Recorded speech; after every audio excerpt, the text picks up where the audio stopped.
If you've been watching early college football 26 gameplay, one thing should stand out. Man coverage still has issues. Leverage is improved, the technique looks tighter, but at the end of the day, you're still seeing explosive plays against it. And that's exactly why you can't rely on base calls anymore. In today's game, just like in real football, it's not about running a single scheme. It's about building a complete system. College football 26 finally gives us the tools to do that.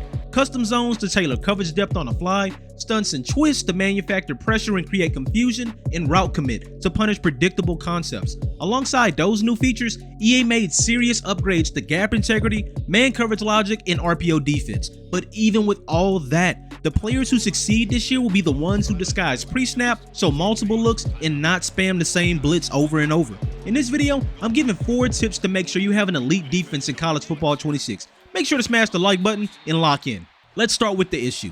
Man coverage still gets exposed. And I'm not just talking about getting beat deep. I'm talking about leverage being right, technique being solid, and the offense still winning. That's not a bug. It's reality. Because man coverage, especially at the college level, is a high-risk call unless it's paired with a disguise, help, or pressure. In college football 26, you will feel that. Even with improved logic and shading mechanics, you're still going to give up separation if you call man and sit back. That's why great defenses don't live in one coverage shell anymore. They adjust. That leads us to what's becoming the standard across college football and what will define elite defenses in college football 26: split field coverage and match principles. Split coverage means you're not running one coverage across the board. You're reading the offensive formation and calling one thing to the field and another to the boundary. Cover 6 is a classic example. Cover 2 on one side, cover 4 on the other. On the cover 4 side, defenders are pattern matching and closely covering vertical routes, while on the cover 2 side, the cornerback plays the flat area while the safety covers deep.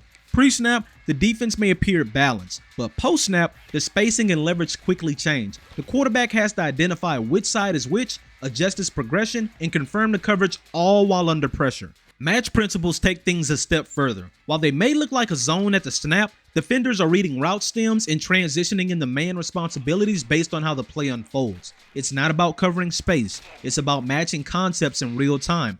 Take palms for example, also called two read. It's one of the best examples of how match coverage works. It starts like cover 2, but the defense is reading the route from the number 2 receiver. If that receiver goes out, the corner jumps it and the safety takes the vertical route from the number 1. But if the number 2 goes vertical, the corner stays with the number 1 and the safety brackets the inside. It's a zone call that plays out like man based on what the offense runs, perfect for defending RPOs and bubbles to the slot.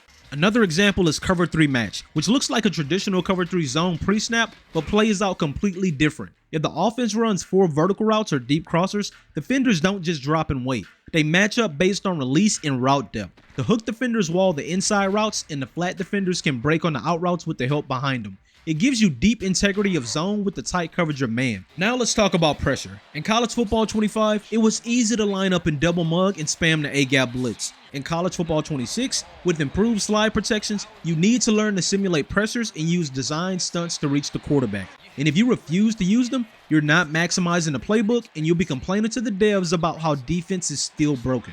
Sim pressures mean showing 5 or 6, but only sending 4 or 3, which will force bad protections and misreads.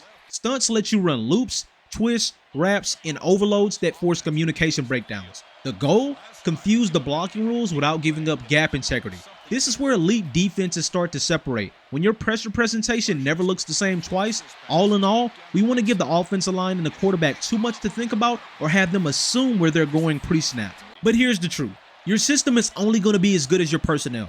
That's why great defenses are multiple by design. You need safeties who can play curl flat but also spin into the box. You need edge players who can rush one down and drop into coverage the next. College football 26 gives you the tools. You just have to build around them. Nickel 2-4, dime load, 3-3-5.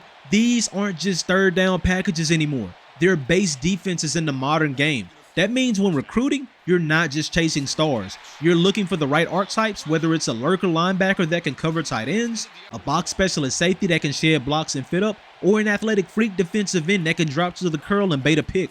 That's how you build a defense that adapts to anything. If you enjoyed this film room session, hit the like button and subscribe to the channel for more scheme-based college football content. Also, let me hear your thoughts. Drop your go-to pressure package or coverage in the comments, and hit my bell for notifications to make sure you get every update. If you want more content like this, Head over to twitch.tv/DuceSenpai_ to see my schemes in action. Stay locked in, and I'll see you in the next one.